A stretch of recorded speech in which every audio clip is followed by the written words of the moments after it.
Hi, everybody. Can you hear me? So we didn't get the best case scenario, and Karen is fine. She's being well attended to, but she's also off to the hospital, I'm afraid. No? Audio's an issue? Then, okay, now I hear myself, yes? Okay, so if you didn't hear what I just said, unfortunately, Karen is going off to the hospital to be attended to by medical professionals, and she's fine. She seems to be in fine shape. I wouldn't say great shape, but she's in fine shape, and she's in good hands, so everything is fine.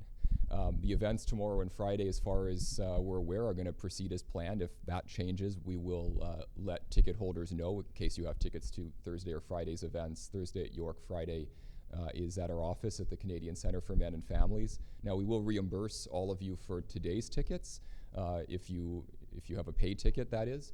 We're also going to offer you a free ticket either to Thursday or to Friday if you did want to see Karen.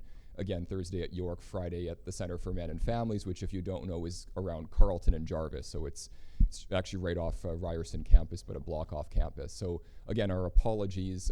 These things unfortunately do happen, and we're very sorry when they do, of course. But we're going to try to do what we can for those of you who came out tonight and wanted to meet Karen. So hopefully you will still get to do that. Now, what I thought we would do, if you want to run off, of course I'm not going to hold you here, but we thought we would still talk about this subject matter, because you came to hear Karen, of course, but I think you also came perhaps to hear a little bit about domestic violence in men. We can still have that conversation. There's some people in this room who know a thing or two about this topic. In fact, we're the organization that's about to open the first shelter in Toronto for abused men and families. So got a bit of authority, I think, to comment on the topic ourselves. So it's not going to be the event we promised, and again, we were really sorry about that. But if you want to stick around, we'll probably have a shorter event. We'll talk a little bit about the subject. And actually, as I look around, I notice there's a few interesting people here that can say some really, I think, important things on this subject. So I do hope many of you will stay. But that's, of course, your choice. So I think we'll take maybe a minute for us to kind of regroup and prepare for that, and hopefully many or all of you will stay. And maybe we'll have a bit of a conversation about the subject after my colleagues and I have done a short presentation on it. Hope that's okay for all of you.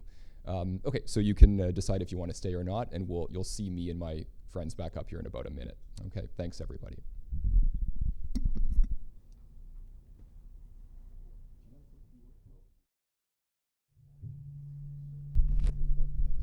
Okay, so let's get started. I guess I'll get started, and maybe you could, if you want, you could move a little bit closer down if you choose to. So I'll say a few quick words about the subject matter, and hopefully my colleague Mark will load up the website so I can refer to some statistics. Violence Against Men, VIO. So the Canadian Association for Equality, about 2.5 years ago or so, put up a billboard ad, and I wanted to maybe start with that because this kind of got the ball rolling. There it is, perfect timing. So we put up this billboard ad just over 2 years ago now, and the billboard ad got a lot of attention. And I remember, I think City News, it's one of your colleagues, was the first to cover this. In any case, we had 3 of these ads up around the city, and it really sparked, I think, an important debate. We also had a series of events, press conferences, and the like. And since we put up that ad, we've had hundreds of men reach out to us as a result of being victims of domestic violence, and by seeing the ad, realizing that they finally had permission to talk about these experiences, which for many of them they had lived with for many years and had never had the opportunity to get support, to even open up about these experiences. So I remember reading, I think it was in the Huffington Post, an article that really unnerved me, and it said that it was about the billboard ad campaign, and it described the backlash against the campaign and said that the campaign had backfired because it received so much criticism. But of course, to say it backfired, it's a weird thing to say when you don't know actually what the result of the campaign was. And the result of the campaign was actually to get hundreds of people out. Hundreds of men and families came out to get support because of that billboard ad. So how it backfired, it's It's probably not the right way to describe it. So it didn't just get hundreds of families out to get support. It also galvanized volunteers, fundraising, and up to the present time, that support has really grown. And now we're, as I said earlier, going to actually open up the first shelter for abused men. And it really started with that billboard ad. So the billboard ad messaging had two statements, and only the first statement really got attention. Half of domestic violence victims are men. Now on this website that we created for the campaign, equalitycanada.com/violence against men, we have a lot of facts and figures to back that up, including the Government of Canada's own Statistics Canada General Social Survey data, which every time they do this survey, I think it's done every decade, the last 30 or 40 years, has found has reached the same conclusions, that half of domestic violence victims are men. So this hasn't sort of just become an issue. We've known about this for the last 3 or 4 decades, at least those of us who read those data reports. So that's very solid information. But the second part I thought was equally important, and it got almost no attention, which is that no shelters are dedicated to men. People seem to really pick at the numbers of men, whether it was, hundreds or thousands or tens of thousands, but the fact that there were precisely 0 shelters, that other really important number, got almost no attention. It's not just shelters, it's also crisis lines, trauma therapists, emergency therapists that are available if you're a victim, other kinds of emergency support services. There's virtually nothing for men. I don't want to say 0, but there's virtually nothing for men, not only in Toronto, but across most of Canada. Since we put that up, there has been 1 shelter that's opened in Winnipeg. So I really want to be as correct as I can be. There's now 1 shelter for male victims of domestic violence. Remember, there's tens of thousands of them. There's 1 shelter. It's in Winnipeg, Manitoba. There's nothing in Ontario. So that's kind of the basic lay of the land. I kind of wanted to present it that way because of the stark disparity between the numbers of victims, the tens of thousands of victims, and the fact that there are 0 shelters and almost no services. So again, equalitycanada.com/violence against men. There's lots of important information about that campaign, and we keep updating that website. So maybe I'll hand it off, Robert. Do you want to talk a little bit about the public policy agenda that we have around trying to change maybe police policies and other kinds of social service policies to support men and families? Thanks very much, Justin. My name is Robert Samry. I'm the chair of the board of Canadian Association for Equality, and also the chair of the Public Policy Committee. And we've been working for quite some time to change public policy. Part of that starts with the response that men get when they call in and say, hey, I'm here. You asked me to let you know if I'm a victim of domestic violence. I'm a victim. And the first people that show up are the police. Now, we know that men have a lot of difficulty asking for help. Men don't seek help, men don't seek advice, men don't want to be helped. Men don't want to appear as though they're weak. Men don't want to appear as though they don't know. So that's something that we can work on, and we should be working on it. But in the meantime, we have to accept that as a given. So when the police get a call like this, and their response is, we'll be there in a minute, they show up and they talk in terms that I'm going to let Michael talk about that a little bit later, because Michael has personal experience with this. Michael has a group that he runs with a lot of men who have personal experience with this. So I'm not going to tell you what they say. I'm going to let Michael say that. Why don't you do that now, and then I'll come back. Hi, can you hear me? Yep, yes, okay, good. So my name is Michael Healy, and I am, I guess for this program, I'm one of the faces of men who've experienced domestic violence. I did, and so I want to speak to a little bit about some of what men's experiences are, so you can see that it is real. My personal experience, and a little bit to what Robert was speaking about, is that often men who, when they do seek help, and Robert is very correct, a lot of men are very reluctant to seek help for many reasons. I think maybe there's some socialization as who we are as men, but then there's also many stories out there and experiences of when help was sought in this situation, it didn't go particularly well. many men that I have spoken to.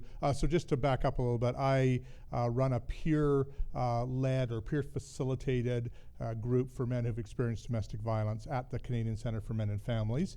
And we've had probably, I think, about 50 or so men go through the program at this point in time, so I'm familiar with some of their stories.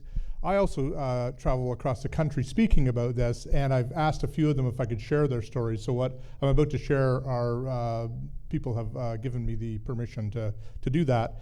But the couple of the key things about men not asking for support, it's very interesting for me as I travel around the country, or as I've been to other places in the country, and a lot of times I'm just telling my story, and after I talk, and it's often to groups of men, after I speak, there's almost always one or two or more men come up to me and tell me, oh yeah, that happened to me too, and I've never told anybody about it before, ever.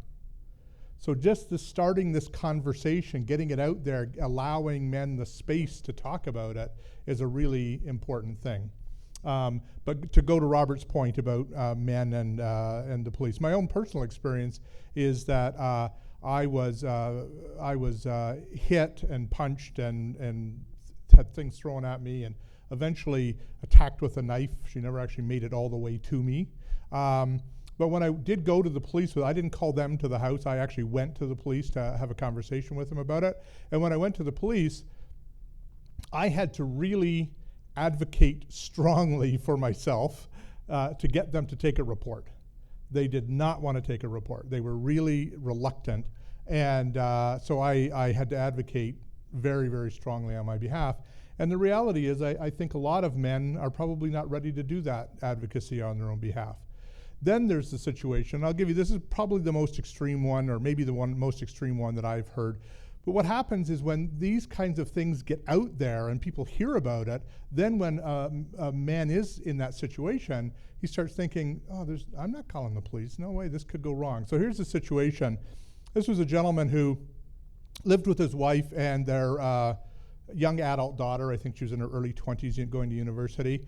And both wife and daughter had been physically abusing him for some period of time. But on this particular evening, he was at home making a pot of rice. His wife came home and his daughter came home, and whatever it was that happened, there was a disturbance. And they attacked him, and they knocked his bowl of his pot of rice off the stove, and he got splashed with the hot water. They had him down on the floor and punched him and kicked him, two of them, for 2 hours. And they kept him in the kitchen and wouldn't let him out. And eventually got out, escaped, and he went to the neighbors, called the police from the neighbors. The police came, they interviewed him. They went over to his house and interviewed his wife and daughter, and they came back and arrested him and took him to jail. And so we start thinking about, just call the police. Well, when we hear about those things, it's hard to do. And so what happens to men overall is, this is my experience from working with men in the group, is they lose their voice. And what I mean by that is they don't want to talk to anybody about it because they've been disbelieved, they've been told that it's not true. I mean, even the response to this was that that's not true, right? That's not true. And so men who are experiencing it were thinking, wow, it's a whole society that doesn't believe me. And it's very hard to come out and have a conversation when a whole society, when you have that perception that a whole society doesn't believe you. So that's our experience around it. We have a group, so if you know anybody that has any males that have experienced domestic violence, have them contact the center. We've got something that may be helpful for them, supportive. Thank you. Thanks very much, Mike. I asked Michael to come up and talk, partly because he's eloquent, partly because he has a good story, and partly because you can see what a male victim of domestic violence looks like. Does he look like a wimp? Does he look like he could defend himself? What would you say to him if he came to you and said, my little wife, she's beating me up. She threatened me with a knife. You'd look at him and you'd say, really? What have you been smoking? This happens all the time. Police have the same kind of perspective. Social service agencies have the same kind of perspective. And why do they have that? Back in the early 70s, since the early 70s, there's a train of thought that says all men consciously use rape to control all women. Let me say that again. All men consciously use rape to control all women. You don't have to believe that to be true in order to understand what kind of effect that has on society as a whole. Let me add to that. How many people have heard someone talk about a man in unflattering terms? He's a pig. You know, all men, they're pigs, animals. They can't get along without somebody caging them, leashing them. They're just base and vile. Now, that doesn't happen to apply to your father. Probably doesn't apply to your kid. But aside from then, every other man is a pig. How do you deal with a society that has those kind of attitudes and frames men in that kind of structure? It's very difficult. It's a huge system to try and turn around. And we're starting. We've been working at this for quite some time, and we're doing it. I happened to listen to Karen last night give her talk, and I'm going to give over a little bit of how she spoke and what she spoke about. We have a branch in Calgary. They put on an event a couple of weeks ago, and they were talking about a similar issue, and they invited the whole community, as we have done here as well. And they gave their presentation, and at the end of the presentation, a woman stands up, she takes the microphone, and says, "I was very impressed with your presentation. And you're saying that there are no women's shelters that take men. There are no men's shelters, but there are also women's shelters, but they don't take men." Well, I'm the director of the local women's shelter, and I can tell you that we take men. And she talked for a while, and what did she say? She said, "We've had men go to motels. We've given them vouchers so that they can escape violence to go to motels.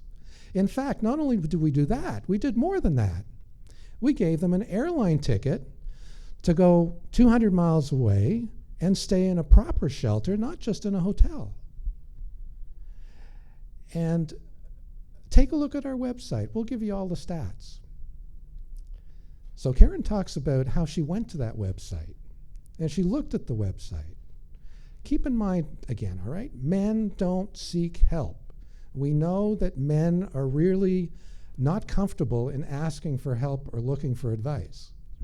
So how does this particular shelter encourage men to come? Well, they give stats on how many women have been at the shelter, how many women have had to have emergency care done, and how many women were supported over the last year. This is a women's shelter. Now, think of yourself as a guy. You've gone through a horrendous experience. You're a victim of violence. You've been beaten up by a woman. Are you going to call a women's shelter and say, "I'm a guy, but can you put me up for a little while? And I got my kid. What, do you mind?"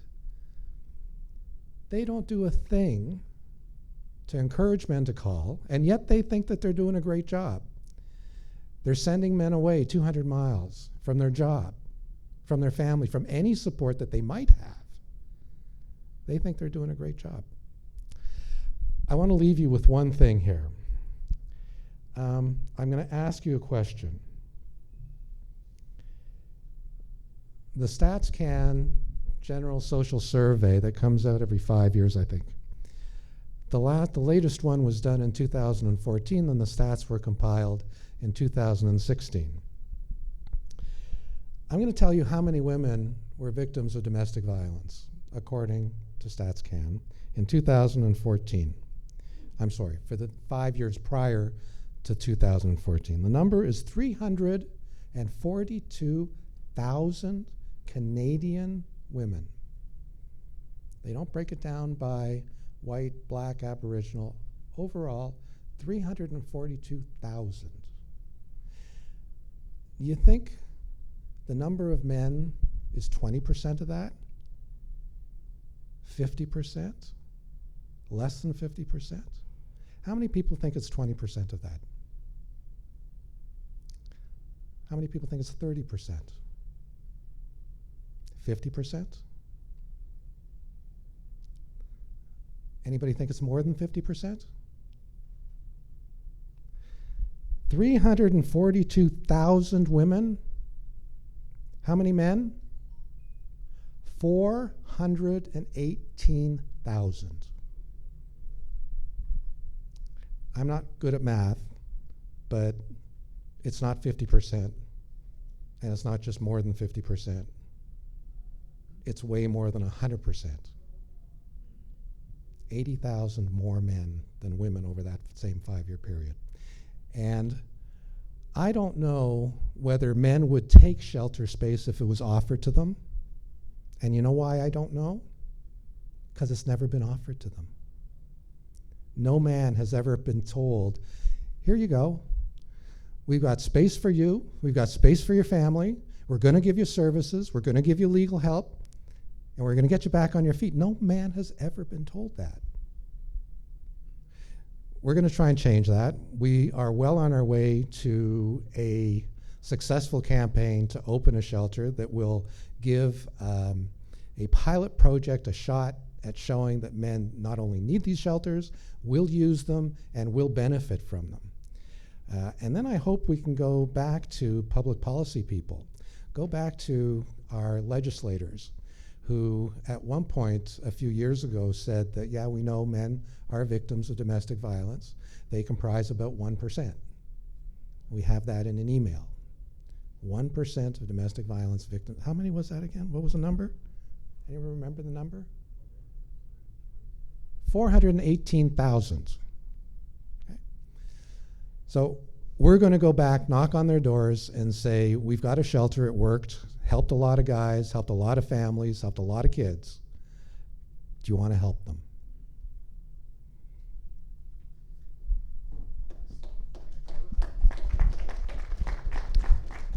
That was great. Thank you, Robert, and thanks very much, Michael, as well. The last person I'm going to call up, if she's willing, is Connie, who's a high school student who's done something really unique and really remarkable at her high school. And while she's speaking, I'm going to get Mark. Can you toggle back to the other website? Hi, I'm Connie. I don't have a script, so I might stutter a lot. I might say things that Robert already said, but I take domestic abuse against men seriously. I have created awareness in my high school in an arts fest. My high school performs like a musical show every semester, and I decided to create a play about domestic abuse against men. And now I'm trying to create more activities giving awareness to domestic abuse against men. Domestic abuse against men is a serious topic. It's really nice that how much we support women. I've been sexually assaulted, and I've been helped a lot, and it was really nice. But for people around me who are men or even boys, they cry. Their friends call them pathetic. While when I talk to my friends, they said they always support me, they always give me affection, while other men just tell them man up and stop being weak, which is really depressing because it's really sad that men don't get to have the same affection and emotional help as women have. And domestic abuse for men is way harder than women. Of course, women have it tough, but men also have it tough. Men are blamed for domestic abuse when they're the one getting abused. And it's really horrific that once you speak out, it will backlash and it will hurt you back. And I hope everyone knows that domestic abuse against men is bad, and that we should all come together and do something about it. Thank you. Thank you very much, Connie. And to your classmates as well for that fabulous production that you put together. Well, the thing we're going to do about it is we're going to open this special space. We're dedicated to this in 2018. This is our national priority, to open the first shelter for abused men and families here in Toronto. So I think I'll just sort of conclude by encouraging you to check that out. This is a GoFundMe platform, so it's gofundme.com/abusedmenshelter. And if you scroll down, you'll see lots of photos and stories of men. There's also links to some videos that talk about the experiences of men. Michael's full story is up there, as well as a number of other men who have passed through the doors at the Center for Men and Families and were willing to give back by sharing their experiences and helping other men to come forward. So we're doing well. Just to give you a quick update, as of the end of the year, we had raised about $215,000. Now that is thanks to a number of philanthropists that initiated this campaign by kicking in some significant amounts, but then a groundswell of support, hundreds of donors that is, essentially matched those funds to add up to the $215,000. And it's an ongoing fundraiser, so you can still give generously to that, encourage others to do that as well. Just as this is going on, we will also be approaching government agencies, the same agencies that support the violence against women shelters. We're also in talks with them, as well as the city of Toronto. So really, we're hoping all levels of government will get on board with this. But if you have some ideas about fundraising or how to make this initiative move faster, we're looking for volunteers and for support. I think with that, I'm going to thank you for your attention. Again, I know this wasn't the event you came for, but hopefully you still got something out of it. So thanks very much for being here. If there are any questions or any comments, maybe we can have a 15, 20-minute conversation. I'd love to hear, what's motivated all of you to come out tonight about this subject. Okay? Yeah, Dory, go ahead.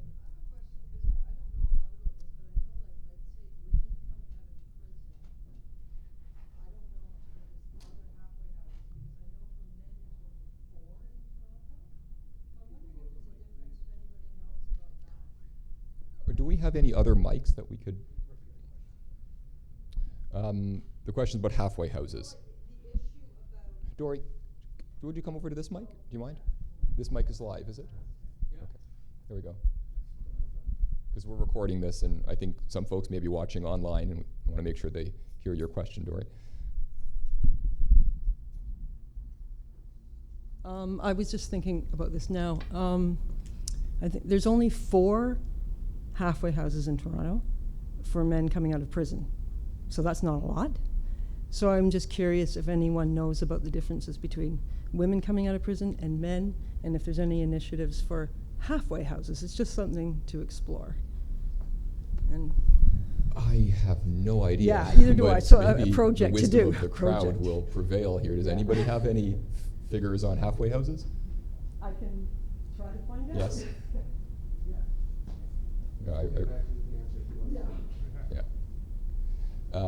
Good question. Sorry we couldn't address it very well tonight. Yes? So, can everyone hear me? Online, yes. Okay, they can't. Online. Do you mind? Sure. Thanks.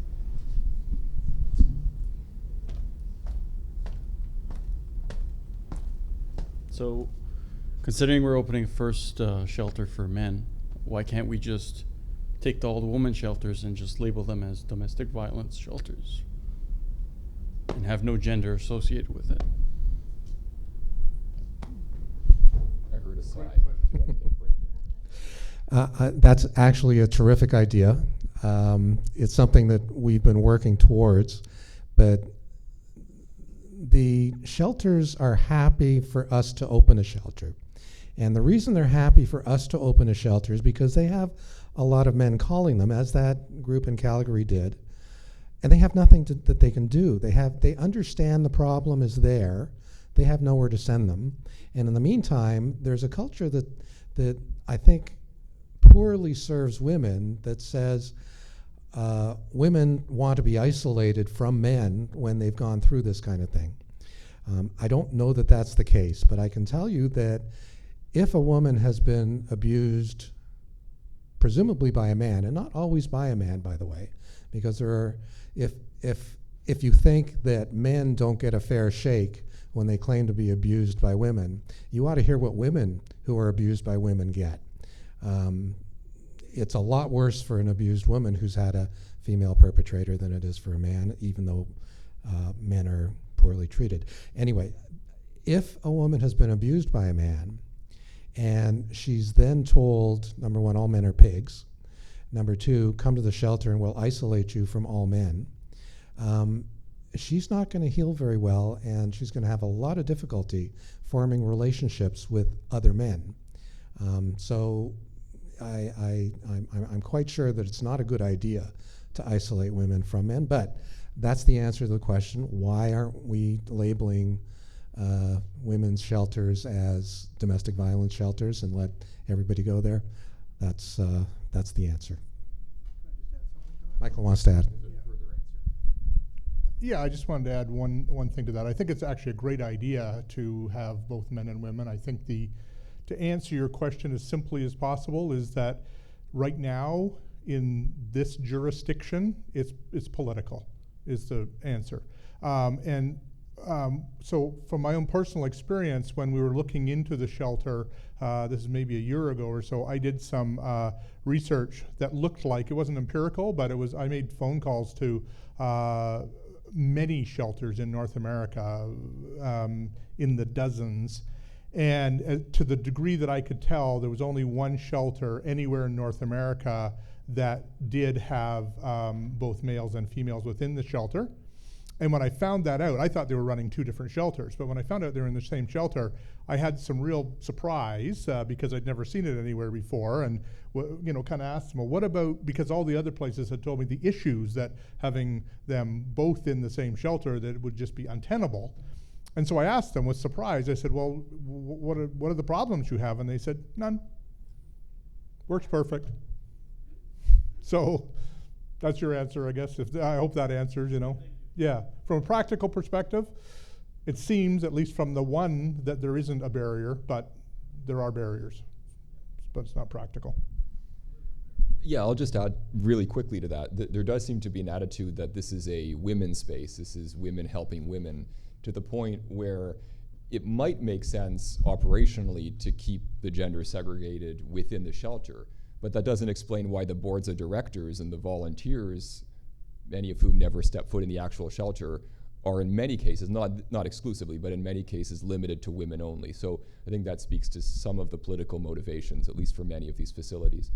So I hope you got some good information in those answers. Okay, any other questions or comments are fine too. Yes, sir. You know the routine.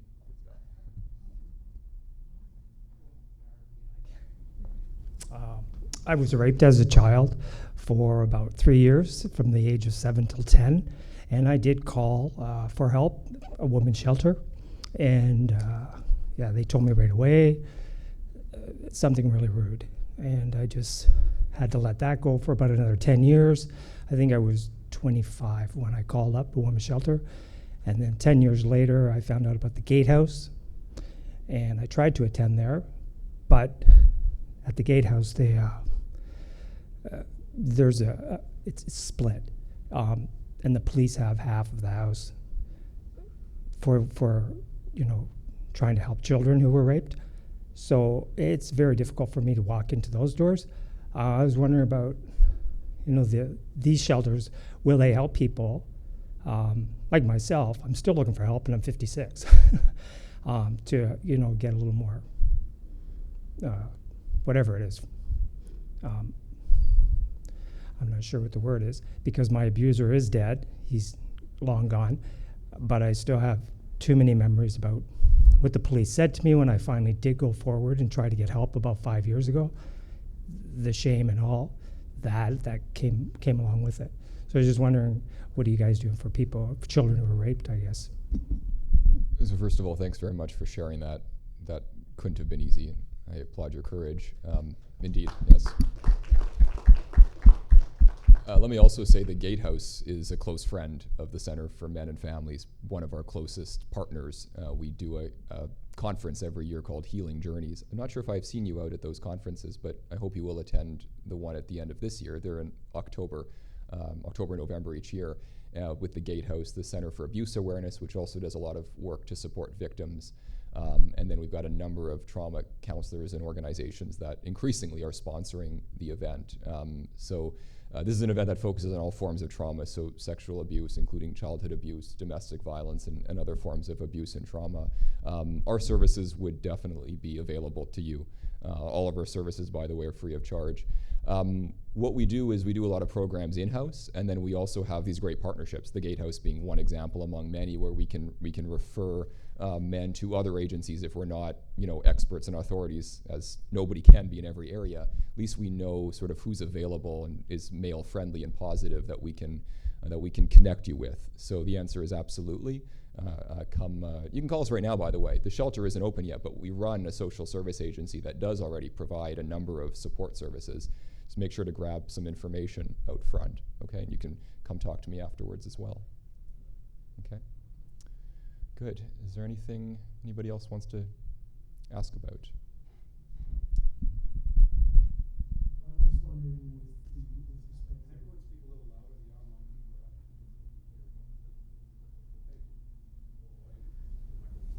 with respect to the funding and access to these facilities, that if unequal treatment is being given, then wouldn't that be a human rights issue? And what about approaching it from a human rights tribunal?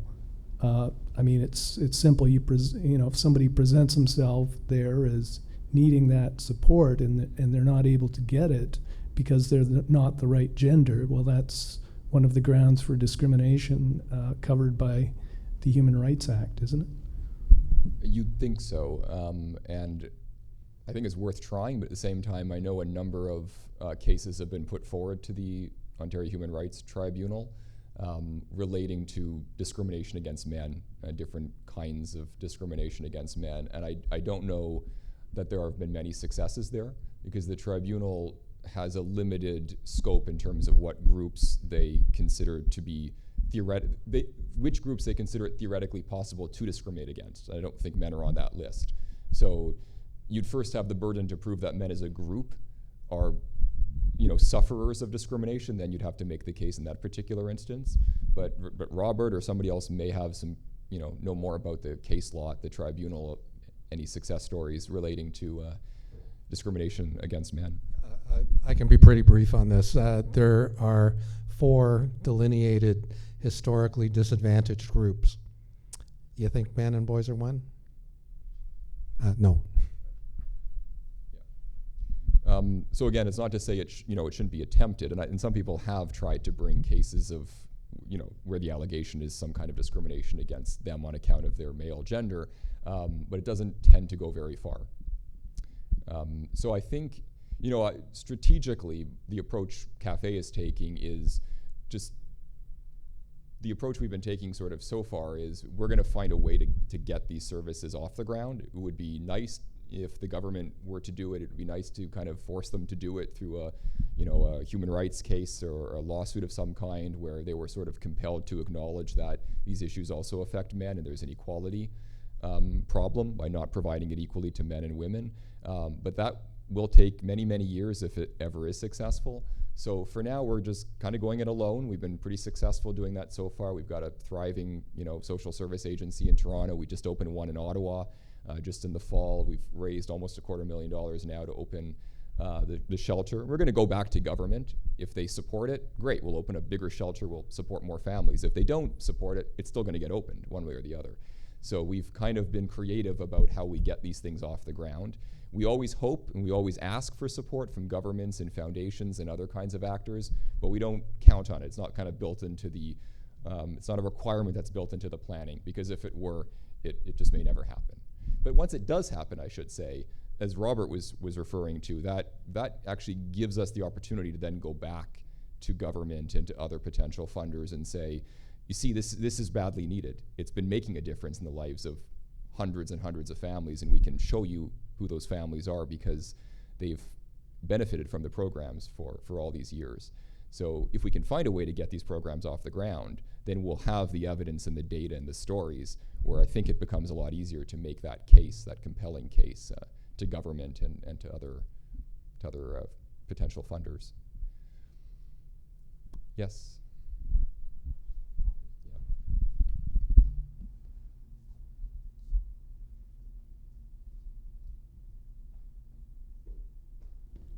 I just wanted to ask that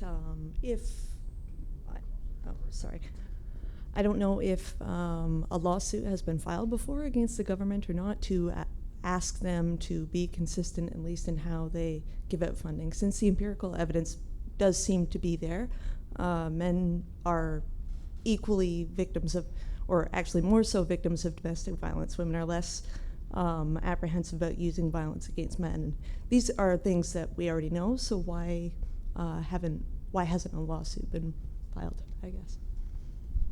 Yeah, well, if you know somebody who would qualify and have what they call standing, and they want to file a lawsuit, we would, depending on the circumstances, we might very well back them up. But the human rights approach, which is I think the one that might have the best shot at getting somewhere, they're not, the tribunal is just not willing to entertain the notion of men as a protected class. So they have the right, apparently, to just decide who those groups are. So isn't there a way to sort of circumvent the Human Rights Tribunal and go around them, because they've sort of become an instrument to just, for certain groups that they deem victimized, and isn't there just another way, or is the Human Rights Tribunal the only way that you can bring this into the legal sphere? There's a fairly successful group, I think, that you might want to be emulating. It's something like at Me Too. Social grassroots organizations and movements are extremely successful. You don't have to go through the litigation process. You don't have to go through a government organization of any kind. You just talk to people. One of our purposes is to educate, to let groups like this and people online now understand what it is that we know to be the case. And with some luck, with a little bit of encouragement, some of those people will start to talk among themselves, and we'll get a movement like at Me Too. And then the Prime Minister may say we'll have to change laws around men, like he's done around. I think policymakers in general are the problem. We have to get to them.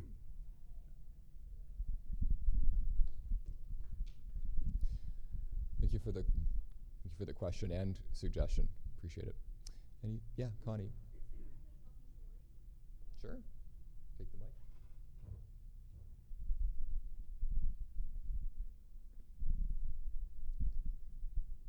So I have a couple of stories to tell. Some of it may be personal, some of it is from other people. One story was I was talking to someone, having conversation about mental health. We were talking, and she used to work in a mental health place where you support people who are getting abused. And when she asked, "Oh, what do we do with the men then?" They're like, "Oh, just give them number for domestic abuse, for them for being abusers." And she's like, "But they're not abusers. What do I do?" So she quit the company, of course, because that's really unfair. And my personal story, my dad has been domestically abused by my mom, and it was really painful for him because he used to be very abusive, and now he toned down. But my mom, instead of taking a forgiving approach, she took a revenge approach, and she always called him names. She tried to ruin my relationship with my dad. She told me and my siblings false information about my dad just to make us hate him. And it was really excruciating because my dad worked very hard for us. He is a Vietnamese person who immigrated here.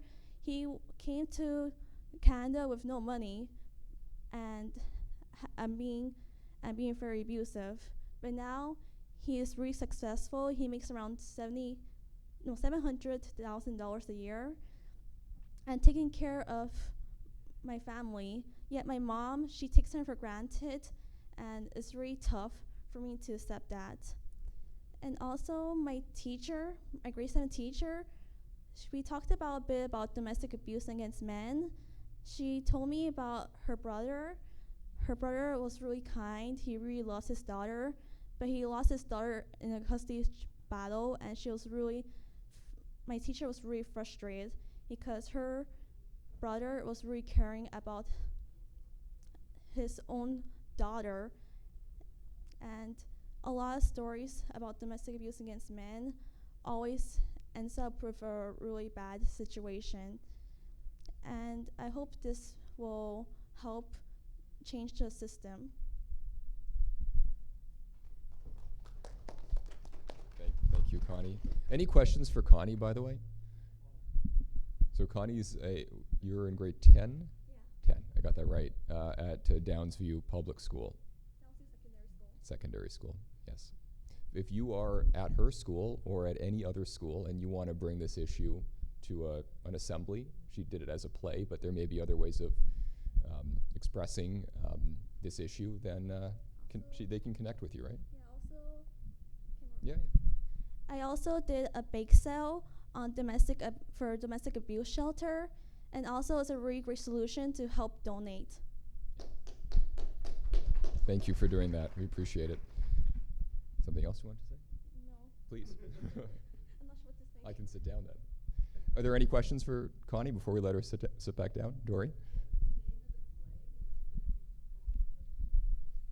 It's the place. The name of my play was Nowhere to Go. It's uploaded on the Canadian Association for Equality YouTube. Yeah.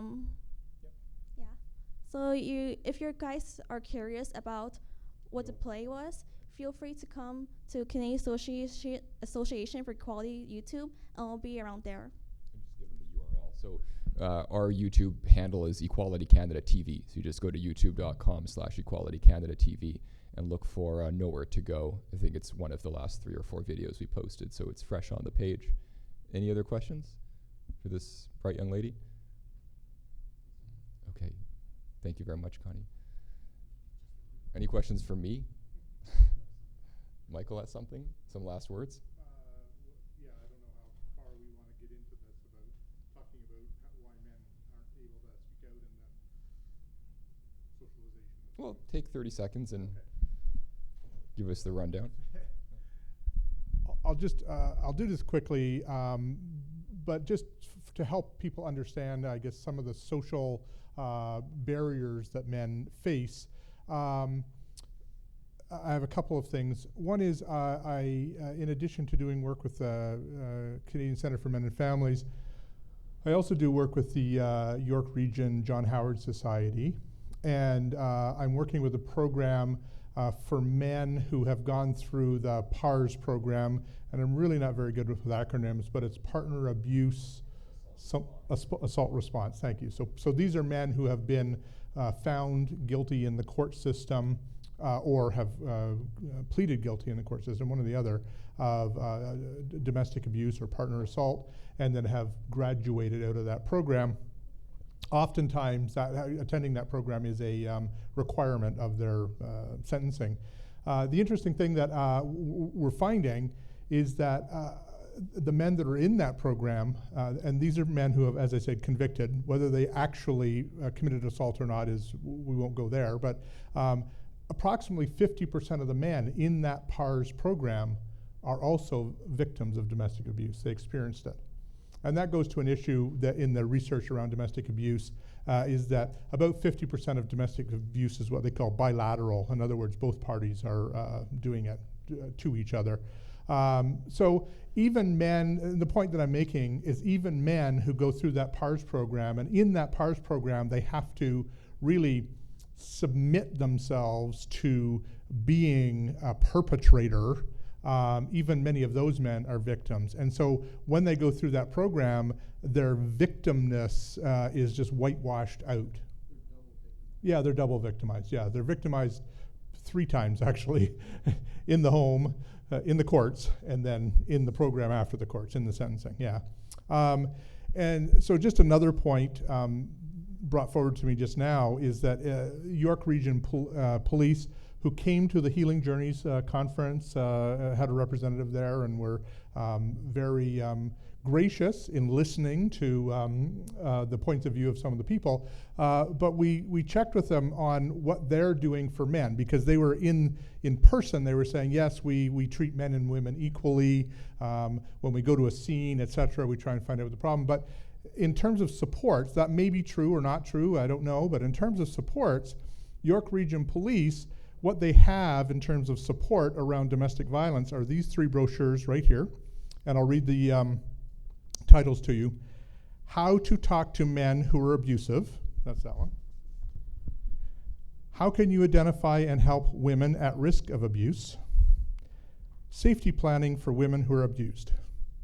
Those are the 3 brochures that the York Region has for people who are experiencing domestic abuse. So that's what I wanted to share. Thank you. Just speaking about the PARS program, the interesting sort of update on that is that the government does now support PARS programs for female offenders. And those offenders are women who it's acknowledged are committing abuse not only against women in same-sex relationships, but also against men. So that's being funded, but still no funding for the male victims that logically they must be abusing. I mean, if there's a perpetrator, there's a victim, right? So we've acknowledged the perpetrator side, and we're funding these PARS programs for women, which is good. I'm not knocking that part, but the other half, you scratch your head and wonder, well, what about the victims of those very perpetrators we've just acknowledged exist? Anywho, any other questions or comments? Yes, please.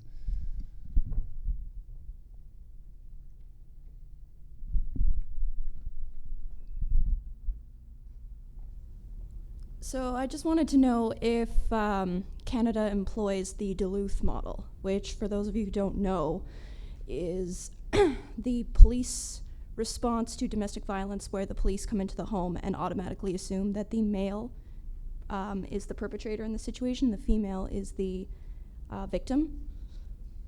So to the best of my knowledge, many agencies do employ that. I don't know that every single one does, but actually you did some research into this when we were preparing a sort of different approach to treating victims of abuse and trauma. Maybe you're more qualified to comment on that. How prevalent did you see the Duluth model in the various agencies? It's not ubiquitous.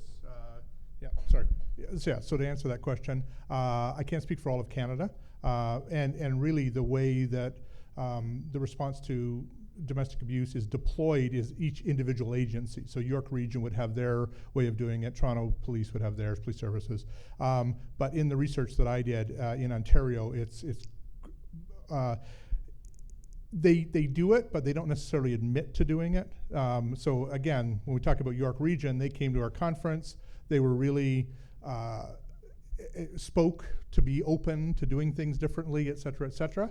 And yet, I think if you talk to people who have actually experienced the response, it models the Duluth model quite a bit. So, let me say one quick thing. Even if they don't use the name Duluth model, they're borrowing the paradigm, which is a sort of gender-based violence paradigm where all gender-based violence is a manifestation of the patriarchy, a power dynamic at play, which sort of sets up a playing field where men are the default perpetrators and women the default victims. And that's why there's this extra burden if you're a man that you have to prove your case, as Michael had to prove his case to the police. They didn't just take him at his word. The believe all victims mantra apparently doesn't apply if the victim looks like Michael or is any other man. Sorry? Or male, yes. So again, we can't comment on every jurisdiction, but I will say that we've seen some documents about how the RCMP at the national level sort of trains their officers in this around domestic violence, and we understand that it's a similar training that is then encouraged upon the provincial and municipal policing agencies. And there too, I don't remember if they use Duluth, correct me if I'm wrong about that, but they talk about the power dynamic and the gender-based violence. And again, it's this notion that domestic violence is a manifestation of the patriarchy. That kind of thinking is there. That's at the national level of the RCMP. So it's a really good question she asked. It is very, very ubiquitous. Okay, Catherine, please. So this isn't a question. It's mostly an update regarding a court case that the Ryerson Men's Issues Awareness Society has been fighting against the Ryerson Student Union. We found out today that the judge ruled in favor of the Ryerson Student Union, so we are not a ratified group. And if we don't fight this verdict or appeal, we will not be ratified at Ryerson. We have tried changing our name to Ryerson Men's Issues Awareness and dropping the part of society to try and get back in the game and get ratified. I'm not sure how much leeway we're gonna have, in all honesty, because I'm the vice president and Sarah Hafizi, the president. We are very swamped as social work students. They work us to the bone for free in our placements. So we're kind of at a standstill, and we're all kind of in a solemn mood. But this kind of highlights the idea that the notion of a toxic patriarchy is prevalent on campus. Men are dropping out of our program like flies. They don't feel welcome, and it's not good because we need that support in the social work realm. And we're hearing a lot of dialogue only from the people who really tote, in my opinion, toxic feminist ideology. And they're still not going for equality, they're going for revenge. So we were dealt a blow, but we're not done fighting, so I'm that's sure the update. Yeah. Yes, thank you for your persistence. It's admirable, and I think eventually we will win this. Let me just. Does everybody know what's going on at Ryerson? Because you might not. So I don't remember when this started. Maybe 3 years ago. Young man, then a student at Ryerson named Kevin Areola, put an application in to create the first Men's Issues Awareness Society at Ryerson. This was to be a campus group, much like the UT MIA here at U of T, and the York MIA, which will be hosting tomorrow's event, where you will see Karen Straughan, I really hope, and I hope she's okay. But at Ryerson, we put in this application, and the Ryerson Student Union said, no way. We do not want to have men's health conversations on campus. We do not want to talk about fatherlessness. We do not want to talk about domestic violence. We do not want to talk about, really critical life and death, men's health issues. We will not recognize your group. And unlike at U of T and at York, they have a complete monopoly on recognition. So here, we're not recognized by the student union, but we're recognized by the administration. So that's why we're able to book beautiful lecture halls like this one. Same is true at York. But at Ryerson, there is no second option. So if the RSU says no, it really is no. And it's a small campus. So we've been trying to book rooms as an external organization, just paying our way, which is obviously not fair, but to get a conversation started, we're willing to do that. We've got some great philanthropists that will support that. But Ryerson University is so overbooked that is now completely 100% true that if you're not recognized, you cannot have an event like this at Ryerson University right now. So, Karen is not able to get a hall and talk about domestic violence against men. Yet another reason why we probably don't know what the figures are about domestic violence against men, because campuses like Ryerson make it impossible to have this conversation. Now, before the overbooking situation at Ryerson made it impossible for us to book space, we did sort of sneak in an event, I guess maybe about almost exactly a year ago, Catherine was there, and Sarah Hafizi, the two young women who are running the group since Kevin has graduated and moved on. And we did an event called The Crisis in Men's Mental Health. And this was just a fabulous event. We had a couple hundred people come out. It was a very popular event on campus. We had a panel. We brought in people from many of the most prominent social service agencies. There was a man who runs something called the Black Daddies Club, which is trying to empower black fathers in Toronto. with respect to engaging in families. We had a young woman who came out from the Addictions Rehab Society to deal with addictions and mental health. We had an individual, Dawn Enns, who runs a men's support group at Native Family and Child. Just kind of a who's who of these great social service agency providers all across Toronto. So that's the kind of event we desperately want to keep doing at Ryerson. And the RSU is saying no to events like that. So I don't know where we're going to go from here, but we're not going to stop fighting. We will certainly be looking at appealing this decision. We will certainly be looking at other creative ways that we can be active on campus. If you are at Ryerson, if you're a student, you know a student, you're a professor, you know a professor, there are certainly ways that you can be a part of whatever next step Catherine is about to tell us we're going to take. Something I also found out is that the student union that won this past year's election, they were not reelected. And there's new people who might be open to what we're doing. And I do have a friend who's on the council. So something might happen after all, even if the courts say no. So there's some hope there. That's great news, and I really applaud your continued optimism. It is not easy, believe me, to stay positive in the face of this mountain of opposition, but we at CAFE and these amazing students all over, well, increasingly all over Canada really are making the most of a very difficult situation. I forgot to mention Friday's event is our ode to Ryerson, because we can't actually book a room. We're doing it at our Center for Men and Families, which is conveniently just a block off campus. We've been pushing it, promoting the event quite heavily on campus, and we know we've got quite a number of Ryerson students registered. So yes, if you are connected to the campus, you know students, bring them out Friday. It would be a great opportunity to meet up. Will you be there Friday, Catherine? I'll try to be. Okay, hopefully you and Sarah, maybe Kevin as well, and you can have a further conversation about our strategy there. Okay, well, this has lasted longer than I expected it to be honest, but that's a good thing. Any final thoughts, any final questions?